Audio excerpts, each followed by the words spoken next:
Hello po, magandang gabi po sa inyo lahat. Ito na naman po ako, si Daniel Manuel, pero ang aking stream name po ay si Purity Mo Vlogger. Ito na naman po, umandar na naman ang pagkabangag ni Maharlika. Kumakampi siya sa mga taong walang utak na katulad ni Duterte.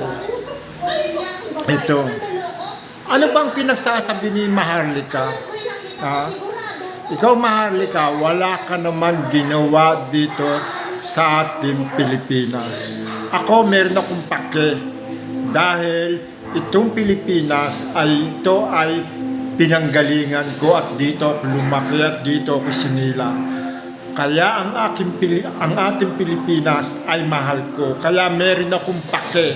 Hindi katulad mo, Maharlika, wala kang pake, di ba? Kasi ang alam mo lang ay magpajundot sa mga vloggers, di ba? Pati iyang digong na yan, kinakampihan mo, ang kala mo na kayo ay tama, di ba? Puro kayo mga tulisan. Wala kayong alam. Tignan mo si Digong. Siya lang ang bukod tanging presidente nakita kong nagkalat sa Pilipinas. Pagkatapos si Marcos ang naglilinis ng kanyang mga kalat, di ba? Tignan mo nga, ang West Philippine Sea, hindi po nakikipag-away ang ating Pangulo. Pinaglalaban lang niya ang atin dahil ang West Philippine Sea ay atin yan. Kung iyan ay mawawala sa atin, malaking kawalan sa ating Pilipinas.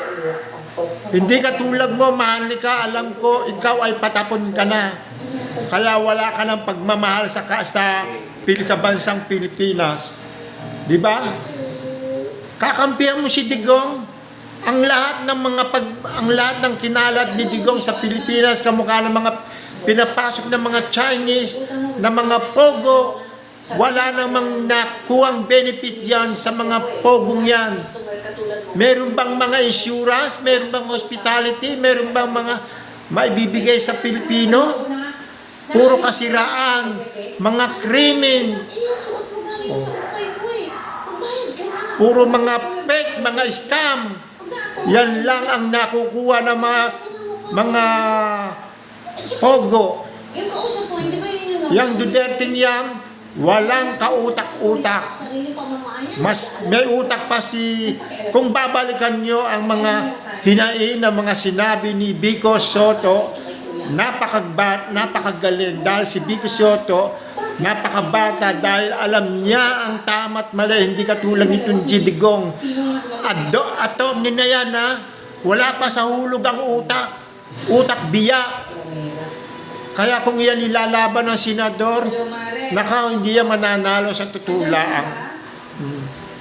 Kaya mga kababayan, huwag niyang ilalaban ang tatlong mga itlog na yan. Dahil yan ay magkakalat lang sa Pilipinas. Mga walang kakwenta-kwentang mga Duterte yan. Mga walang hiya. Di ba? Ano bang ginawa ni Digong? Katulad ni Kibuloy. Sinasabi niyang secret lang pero magtago ka na. Tama ba yun? Yan bang magandang tulong para sa mga taong katulad? Wanted na, tinutulungan pa niya.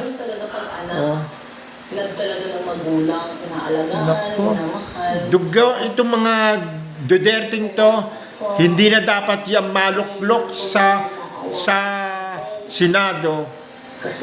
Gahamay lang yan sa kapangyarihan. Mamamatay tao yan, hindi na dapat iboto yan. Mga tanga. Tignan mo nga ang ating West Philippine Sea, pinaglalaban ni Ferdinand Marcos, katulad ng mga ginawa ng mga Chinese, naputulan atin ang kasundaluhan, naputulan pa ng daliri, di ba? Pagkatapos yung bangag na yan, naku, yung bangag na yan si Maharlika, ang utak talaga. Utak biya. Naku. Talagang nga naman si Maharlika, kinampihan pa yung mali.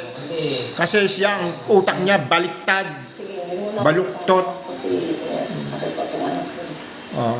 Paano po, mga babayan, andyan na lang po, hanggang dito na lang po. Sana po ay paki-subscribe lang po ang aking YouTube channel. Maraming salamat. At paki-share na lang po, paki-share na rin po. Thank you po, maraming salamat po.